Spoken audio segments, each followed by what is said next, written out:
Express highway છે, glacier તૂટે તો બહુ અઘરું આના કરતા બે ચોકટા છે એટલે ઘણી વાર બધા કન્ફ્યુઝ થતા હોય છે. આ બધી ડિટેલ તો હું આપીશ જ, અત્યારે બોલતો જ જાઉં છું. હું તો જઈ આવ્યો છું એટલે મને ખ્યાલ છે. અને ગૂગલ ઘણી વાર તમે ખાલી કાર્તિક સ્વામી લખશો ને તો નહીં ભેગું થાય. મેઇન વસ્તુ મિત્રો માહિતી છે. માહિતી હું એટલી પરફેક્ટ આપીશ ને કે તમારે કોઈ પ્રોબ્લેમ જ ન પડે. અહીંથી કટકટો રસ્તો છે કાર્તિક સ્વામી મંદિરનો. સાઉથમાં પણ કાર્તિક સ્વામી મંદિર છે. એટલી દૂર તો ન ઉડાડો. અમે 7-8 મહિના પહેલાં તો 4 વ્હીલ લઈને આવ્યા. દિલથી આભારી છું ભગવાનનો. મિત્રો ધારી માતાજીના દર્શન થઈ ગયા. હવે અહીંથી આગળ જાય છીએ આપણે કાર્તિક સ્વામી ટેમ્પલ બાજુ. જય માતાજી. હવે અહીંથી રુદ્રપ્રયાગ પહોંચશું. રુદ્રપ્રયાગ હવે લગભગ 14 થી 15 કિલોમીટર હતું. મિત્રો કાર્તિક સ્વામી મંદિર એવી જગ્યા, એટલી ઊંચાઈ ઉપર મંદિર છે. હું તો આની પહેલાં જઈ આવેલો છું. મિત્રો વરસાદ ચાલુ થઈ ગયો છે, મજા નથી આવતી. બહુ ટાઢોળું થઈ ગયું પાછું ફૂલ. આમ જો અંધારું થઈ ગયું. નીચે જો હિલાંશ ભોજનાલય, કાલિંદી, જય મહાગઢ મહાદેવ. ઠંડી તો પણ જો પવન છે ફૂલ. થોડી વાર બંધ થઈ જા, અમને અમારા ડેસ્ટિનેશન સુધી પહોંચવા દે. ઠંડી ઠંડી ઠંડી ઠંડી ઠંડી. કાર્તિક સ્વામી મંદિર મિત્રો બહુ મસ્ત મંદિર છે. ત્યાંથી ઉપરથી જે વ્યૂ આવે છે ને મિત્રો, શબ્દો ટૂંકા પડે એવો સરસ મજાનો વ્યૂ આવે. તો એ લગભગ 3000 મીટરની ઊંચાઈ ઉપર આવેલું છે. અને ટ્રેક છે 3 કિલોમીટરની આસપાસ. અને લગભગ 8 મહિના પહેલાં તો ગયા હતા. અને પાછું આજે મને એમ થઈ ગયું કે શ્રીનગરથી તો અહીંયા જઈ આવી, કારણ કે બહુ સરસ, અતિ સરસ મંદિર છે. 3 કિલોમીટર ચાલી એટલે પછી જે દ્રશ્ય આવે છે મિત્રો, ઉપરથી કેટલા પહાડ તમારી નજર સામે એકદમ આવી જાય. એટલી ઊંચાઈ ઉપર છે. 3000 મીટરની આસપાસ ઊંચાઈ એટલે મિત્રો મજા આવે. અત્યારે તો 100% બરફ હશે. જોઈએ હવે ટ્રેક થાય છે કે નહીં. અત્યારે જાય તો છીએ. વરસાદ થોડો ચાલુ છે. જો બંધ થઈ જાય ને વેધર ક્લિયર થઈ જાય તો ઓર મજા આવે. પણ અહીંયા વરસાદ હોય એટલે મેં કીધું એમ મિત્રો કે ઉપર 3000, 2500, 3500 મીટર ઉપર બધે બરફ પડતો હોય લાઈવ. આ આપણી ટૂરમાં પણ આપણે જોયું. ઉત્તરકાશીથી આપણે હર્ષિલ બાજુ જતા હતા ત્યારે વરસાદ ચાલુ થયો. સેમ ત્યાં બરફ ચાલુ થઈ ગયો ઉપર હર્ષિલ વેલીમાં. આપણે હજી નીચે હતા. ખાડા આવા થોડા હોય. એક્સપ્રેસ હાઈવે છે. હા મિત્રો બગડી જાય રોડ. લેન્ડ સ્લાઇડ ને ધડાધડ આ બધું જો ઉપરથી પડતું હોય. મોટા મોટા પથ્થરો. ગમે એવા રોડ સારા બનાવે તોય બગડી જાય. બધી લેન્ડ સ્લાઇડ લાગે છે. આખો પહાડ જો અહીંથી પડ્યો છે, હજી પણ પડશે. ઢીલો ઢીલો દાગે છે પહાડ આખો. ભાગો અહીંથી જલ્દી. ઓહો, જોઈને બીક લાગી જાય. આ પહાડ પડે ભાઈ, એની તીવ્રતા બાપ રે બાપ, કોઈ જાનહાની કોઈને ન થાય. અતિ અઘરું છે. તમારી ગાડી ઉપર જે ઉપરથી પથ્થર પડે મોટો હિમશિલા જે કહેવાય, બરફના પહાડે એટલા પડે હો ભાઈ. ગ્લેશિયર તૂટે ને એ પડે એમાં તો ભાઈ છાપામાં વાંચ્યું જઈશે આપણે. ગ્લેશિયર તૂટે તો બહુ અઘરું આના કરતા.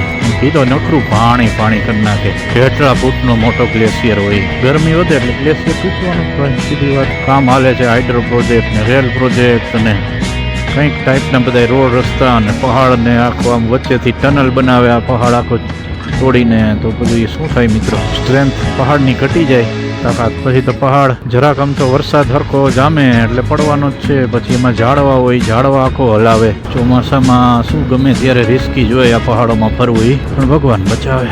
રુદ્રપ્રયાગથી અંદર એક રસ્તો જાય છે, એ આપણે પકડી લેવાનો છે. એ જશે કનકચોરી ગામ આવશે.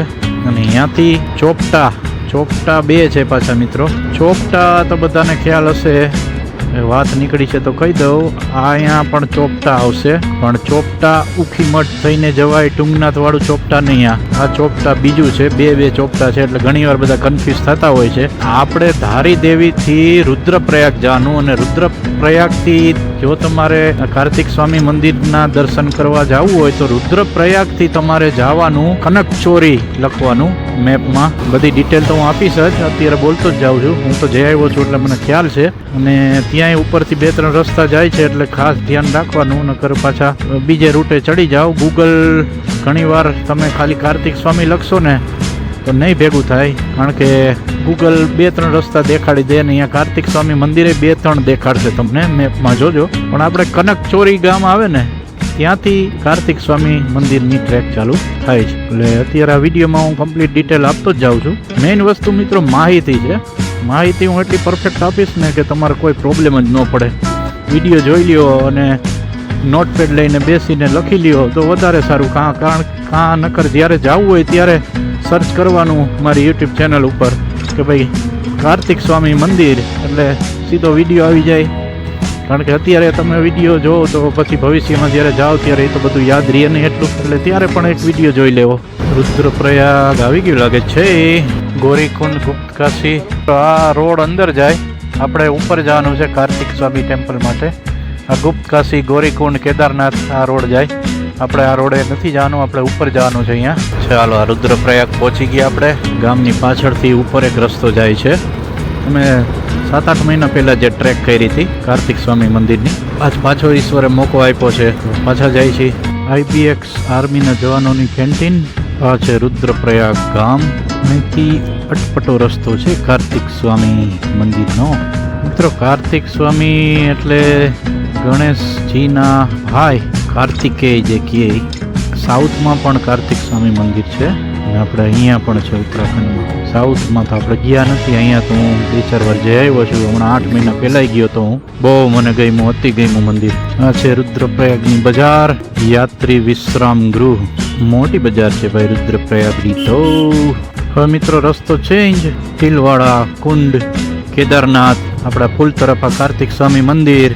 અમે તમને 7-8 મહિના પહેલાં આવ્યા હતા એટલે રસ્તો યાદ છે. બસ આ રોડ ઉપર જશે. ત્યાંથી પછી એક બીજા ફાટા પડશે. કાર્તિક સ્વામી મંદિરના રસ્તે ચડી ગયા છીએ. અહીંયા હોટલ ને હોમસ્ટે મળવા થોડા અઘરા છે. સાંકડો રોડ છે, ટ્રાફિક જામ.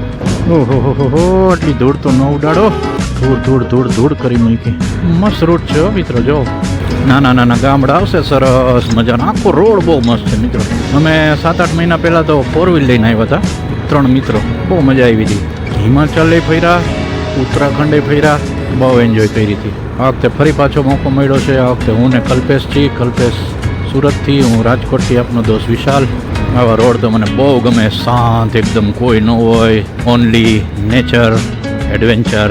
કેટલી શાંતિ થાય મિત્રો. અહીંયા ફ્રેશ થઈ જાય. થાક તો ભૂલી જ જવાનો મિત્રો. આખો દિવસ ડ્રાઈવ કરીએ ને મિત્રો, કોઈ થાક બાક તો અહીંયા કોઈ લાગવાનું જ નથી તમને. જગ્યા, રોડ, રસ્તા, વાતાવરણ, નેચરની વચ્ચે રહેવાની મજા તો આખી અલગ જ છે મિત્રો. ભગવાનનો આભાર માનું છું તો કે આવો સરસ મોકા મને હાલતા મળે છે ફરવાના. દિલથી આભારી છું ભગવાનનો.